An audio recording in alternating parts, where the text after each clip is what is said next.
Hello everyone, कैसे हैं आप सभी। मैं आपकी हिंदी टीचर कविता स्वागत करती हूँ। चलिए आज की हमारी क्लास शुरू करते हैं। तो आज का हमारा टॉपिक है आपकी हिंदी व्याकरण का एक पार्ट है जिसे कहते हैं काल। ठीक है, काल को हम इंग्लिश में क्या कहते हैं? टेंस कहते हैं, टेंसेस। आप लोगों ने इंग्लिश में पढ़ा होगा ना, टेंसेस होते हैं present tense, past tense, future tense. तो हिंदी में हम उनको क्या कहते हैं? काल। काल का क्या अर्थ होता है? काल का अर्थ होता है समय। ठीक है, हम क्या कहते हैं काल को? काल को हम कहते हैं समय। ठीक है, तो काल क्या होता है? काल होता है जिसमें हमें क्रिया के, यानी कि जो क्रिया, जो काम हम करते हैं, क्रिया के किसी भी रूप के, उसके करने का या होने के समय का, कि वह काम कब किया गया, पहले किया गया था, अभी किया गया है या बाद में किया जाएगा। तो इन सबको जो बताता है वह क्या कहलाता है? काल। ठीक है, यानी समय कहलाता है। ठीक है, तो इसकी डेफिनेशन पढ़ते हैं पहले, उसके बाद इनके भेदों के बारे में पढ़ेंगे। तो पहले हम पढ़ते हैं इसकी परिभाषा।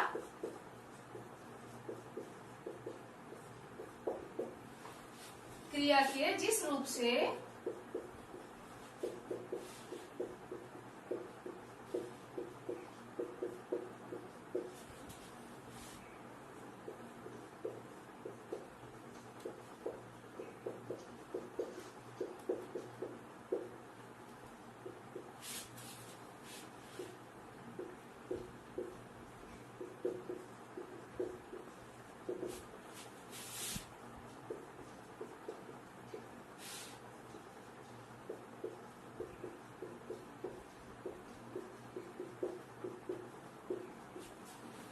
क्या है इसकी परिभाषा?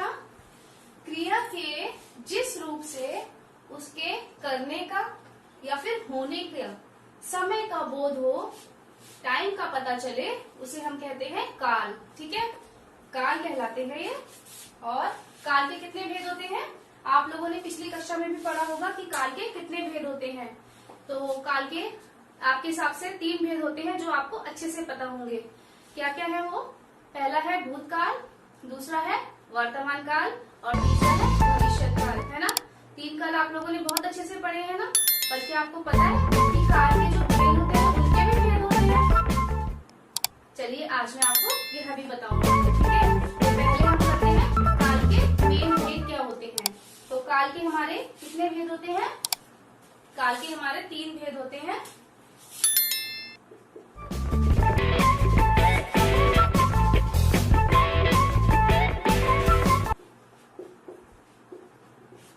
कौन कौन से होते हैं काल के भेद? पहला होता है भूतकाल,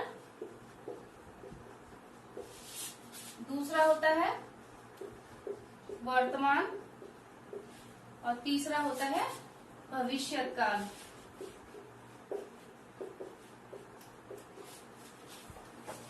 आई होप ये तीनों काल तो आपने पिछली कक्षाओं में भी पढ़े होंगे, है ना, और आपको अच्छे से पता भी होंगे।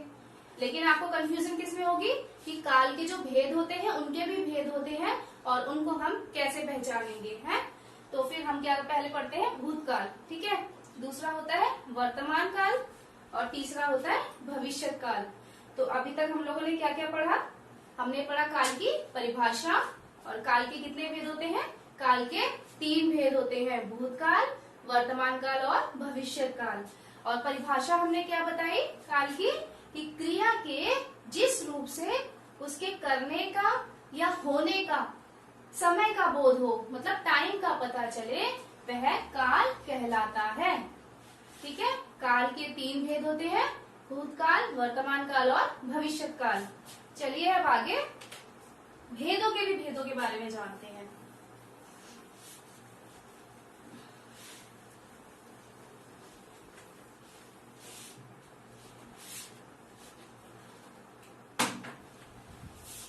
सबसे पहले हम जानते हैं भूतकाल के बारे में।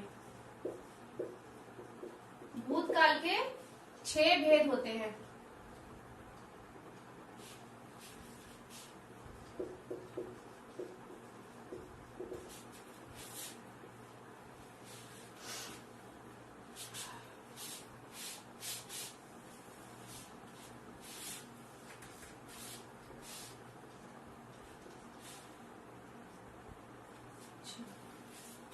पहला होता है हमारा सामान्य भूतकाल, दूसरा होता है आसन्न भूतकाल,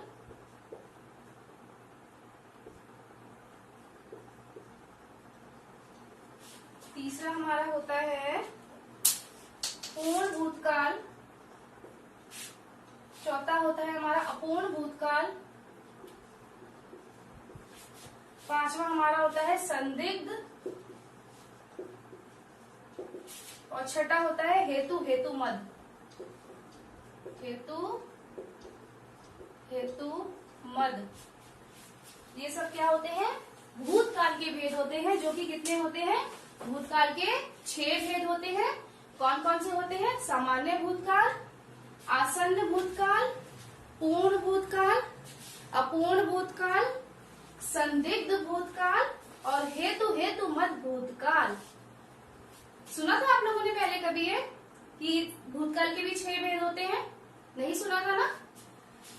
तो हम एक एक करके इनको पहचानेंगे कि इनकी परिभाषा क्या होती है और इनको हम कैसे पहचानते हैं। तो चलिए हम सामान्य भूतकाल से शुरू करते हैं।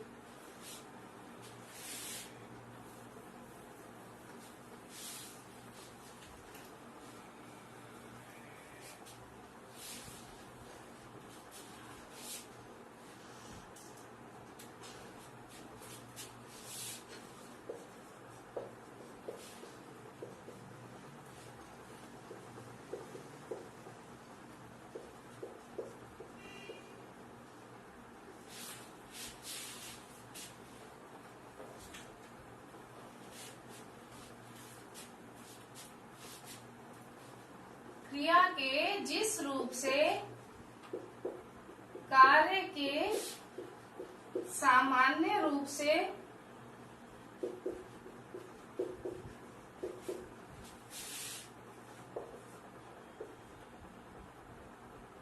बीते हुए समय में होने का पता चले, वह क्या कहलाता है? सामान्य भूतकाल।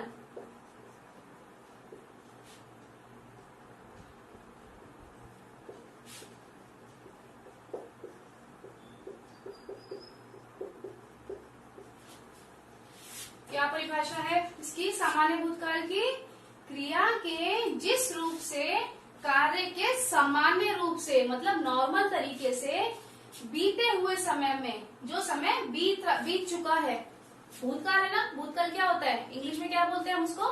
पास्ट टेंस, मतलब जो समय बीत चुका है पहले। तो बीते हुए समय में होने का पता चले, वह सामान्य भूतकाल कहलाता है। ठीक है, अब इसके उदाहरण देखते हैं कि क्या इसके उदाहरण हो सकते हैं। पहला उदाहरण लिखते हैं, माली ने पौधा लगाया। दूसरा देखते हैं, माँ ने खाना बनाया। पहला उदाहरण, माली ने पौधा लगाया। नॉर्मल बात हो रही है ना कि माली ने क्या किया? पौधा लगाया। कब लगाया? भूतकाल में, पहले लगा दिया उसने। दूसरा हो गया, माँ ने खाना बनाया, मतलब माँ खाना बना चुकी है, भूतकाल में उन्होंने खाना बना लिया। तो नॉर्मल तरीके से जो बात कही जाती है वह क्या होता है? सामान्य भूतकाल। ठीक है, अभी अगला देखते हैं।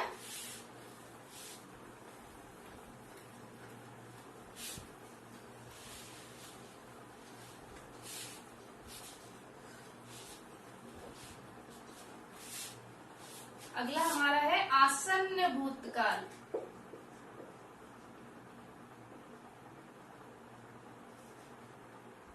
आसन्न भूतकाल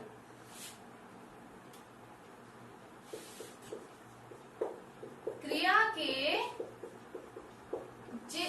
जिस रूप से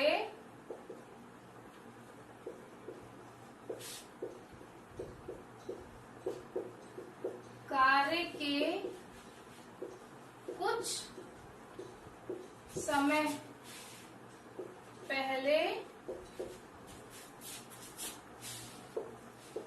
पूरा होने का पता चले,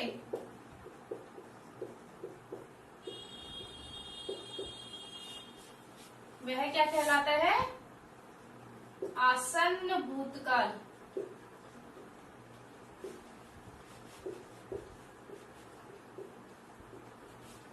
है क्रिया के जिस रूप से कार्य के कुछ समय पहले ही, मतलब बहुत पहले की बात नहीं है, कुछ ही समय पहले की बात है। जैसे अभी दोपहर हो रही है तो सुबह की बात हो सकती है, या अगर रात हो रही है तो दोपहर की बात हो सकती है। तो कार्य के कुछ समय पहले ही पूरा होने का पता चलता है, वह क्या कहलाता है? वह आसन्न भूतकाल कहलाता है। अब इनके उदाहरण देखते हैं।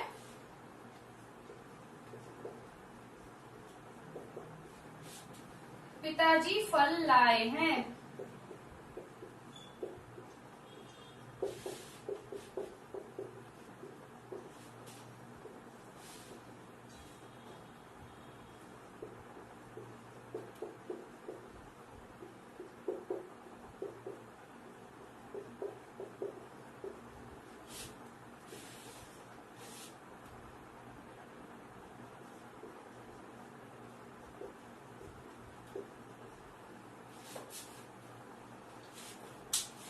पहला उदाहरण है पिताजी फल लाए हैं।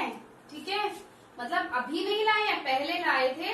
तो अभी क्या बोला है कि पिताजी फल लाए हैं, मतलब जैसे अभी अगर शाम हो रही है तो थोड़ी देर पहले पिताजी फल लाए होंगे, या जो समय हो रहा है उससे कुछ देर पहले पिताजी फल लाए होंगे। ठीक है, तो क्या बोला है? पिताजी फल लाए हैं। दूसरा है बच्चे स्कूल से आए हैं, मतलब थोड़ी देर पहले ही बच्चे स्कूल से आए हैं। तीसरा है रीमा गई है, मतलब रीमा कहीं पर गई है। तो कब गई है? भूतकाल में, थोड़ी देर पहले गई है। तो ये क्या हो गया? आसन्न भूतकाल। और इसकी पहचान क्या होती है? इसके लास्ट में हमेशा क्या आया होता है? है, हूँ, मतलब ह का साउंड आता है, हा, हु, इस तरह से आ सकता है। हो, इस तरह से कुछ भी ह का साउंड आ सकता है। यह इसकी पहचान है। तो क्या है? क्रिया के जिस रूप से कार्य के कुछ समय पहले पूरा होने का पता चले, वह आसन्न भूतकाल कहलाता है। चलिए अब अगला देखते हैं।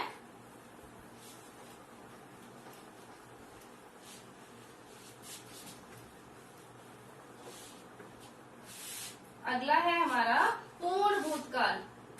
पूर्ण का क्या अर्थ होता है? पूरा। ठीक है, मतलब पूरी तरह से भूतकाल है वो पूर्ण भूतकाल। तो पहले इसकी परिभाषा देखते हैं कि क्रिया के जिस रूप से यह पता चले कि कार्य बहुत पहले समाप्त हो चुका है,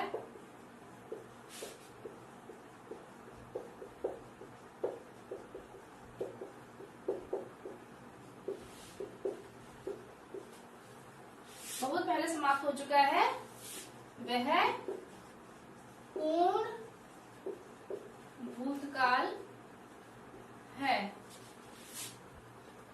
क्या परिभाषा है इसकी? कि क्रिया के जिस रूप से यह पता चले कि कार्य बहुत पहले ही समाप्त हो चुका है, मतलब कंफर्म है पूरी तरह से कि कार्य खत्म हो चुका है और पहले ही हो चुका है, वह पूर्ण भूतकाल है। पूरी तरह से भूतकाल होगा वो। ठीक है, अभी इसके उदाहरण देखते हैं कि उदाहरण क्या होंगे इसके। जैसे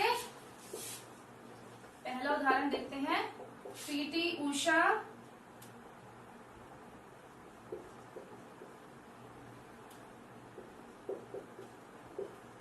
कई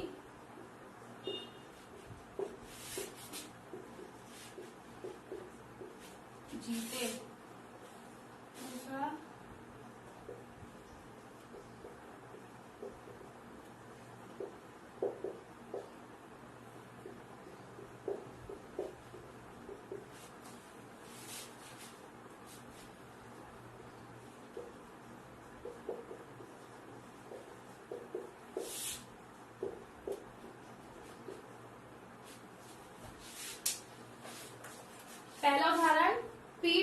उषा ने कई स्वर्ण पदक जीते।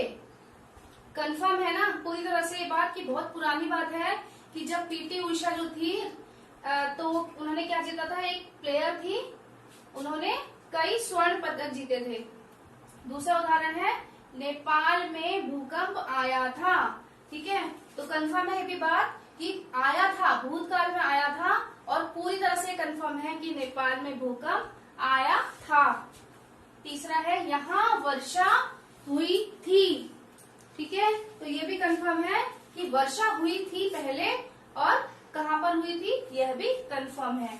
तो पूरी तरह से जिस भूतकाल के बारे में पता चलता है कि कार्य बहुत पहले ही खत्म हो चुका है, उसे हम क्या कहते हैं, पूर्ण भूतकाल। ठीक है, चलिए अब अगला देखते हैं। अगला है हमारा अपूर्ण भूतकाल। अपूर्ण का अर्थ होगा पूर्ण का उल्टा। ठीक है, तो अब इसकी परिभाषा हम देखते हैं।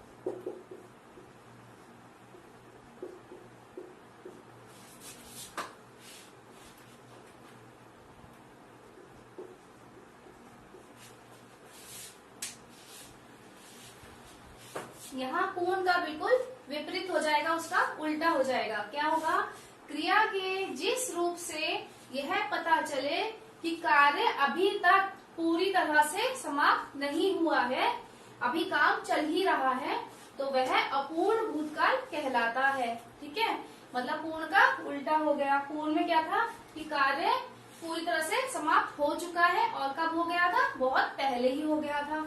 लेकिन इसमें क्या है, कार्य अभी चल ही रहा है और अभी तक समाप्त नहीं हुआ है। ठीक है, तो इसके उदाहरण देखते हैं हम।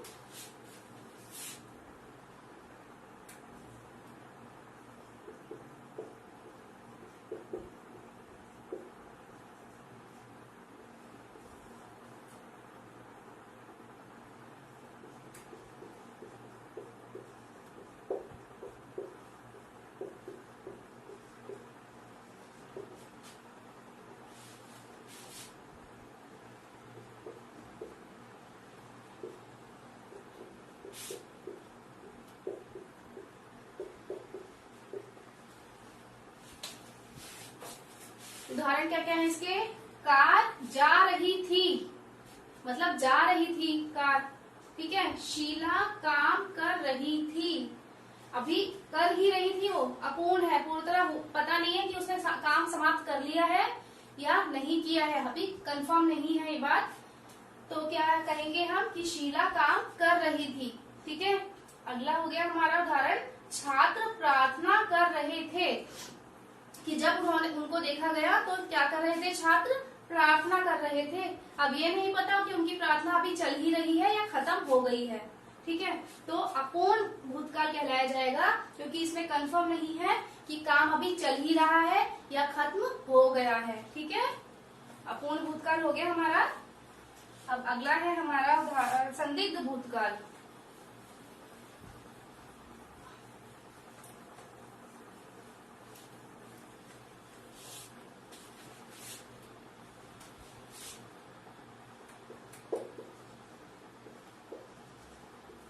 संदिग्ध भूतकाल,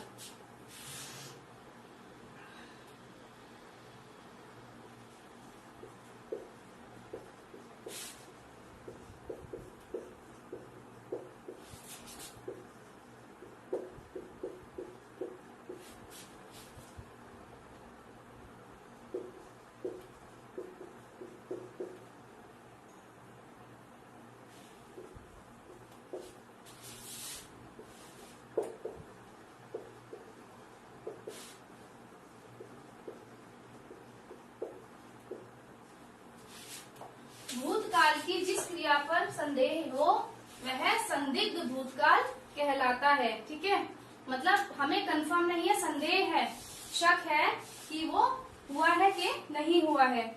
तो इसका उदाहरण क्या होगा? पहला उदाहरण देखते हैं। वह स्कूल गया होगा। दूसरा है हमारा, हेमा ने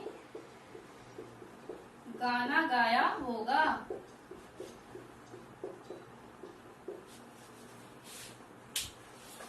वह स्कूल गया होगा, संदिग्ध है ना, पता नहीं है गया भी है कि नहीं गया है, तो ऐसे बोल रहे हैं कि शायद गया होगा।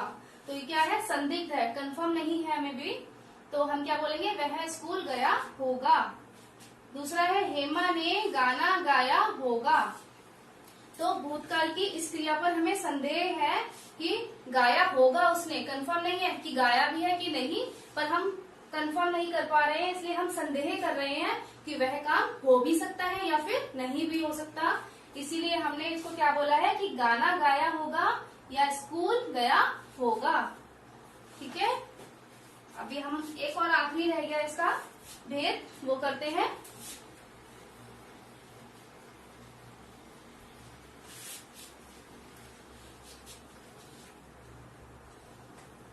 एक बार काल के भेदों को आप अच्छे से समझ लेंगे, फिर आपको किसी भी तरह का कोई भी एग्जाम हो, अगर काल उसमें आता है तो आप इजीली उसको पहचान पाएंगे और उसका भेद बता पाएंगे। ठीक है, इसमें कोई ज्यादा प्रॉब्लम नहीं होती है। एक बार इनके भेदों की आपको परिभाषा और उनके उदाहरण को पढ़कर आपको अच्छे से समझ में आ जाएगा। चलिए, अब अगला हमारा भूतकाल का आखिरी भेद देखते हैं, वो है हेतु हेतु मत भूतकाल। छठा और आखिरी भेद है जो क्या है? हेतु हेतु मद भूतकाल।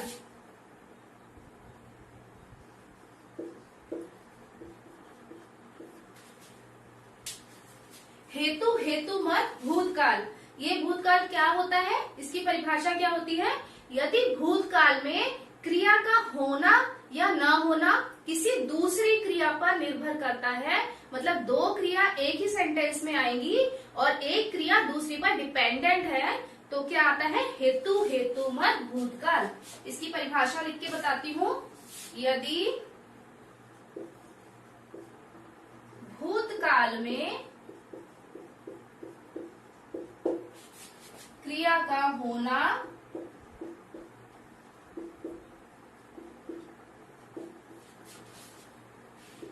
या न होना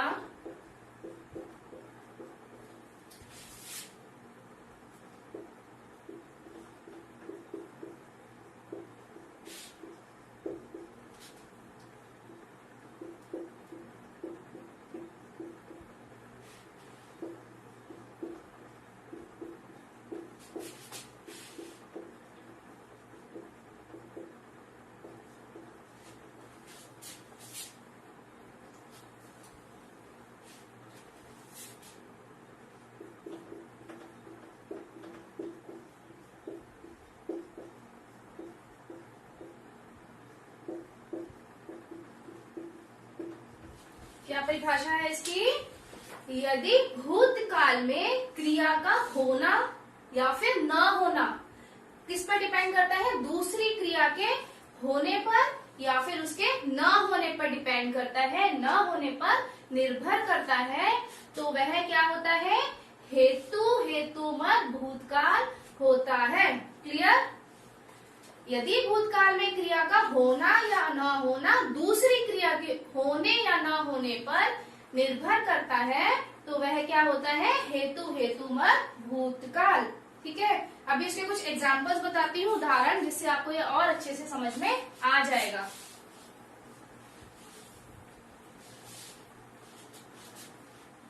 जैसे पहला उदाहरण हम देखते हैं।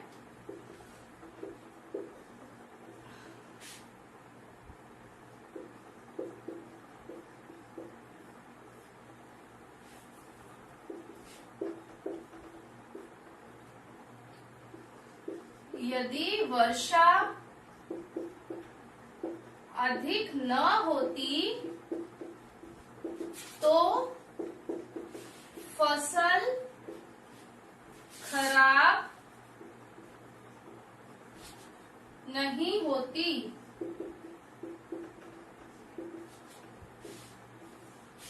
दूसरा, यदि वह रोज पढ़ता तो अच्छे अंक लाता।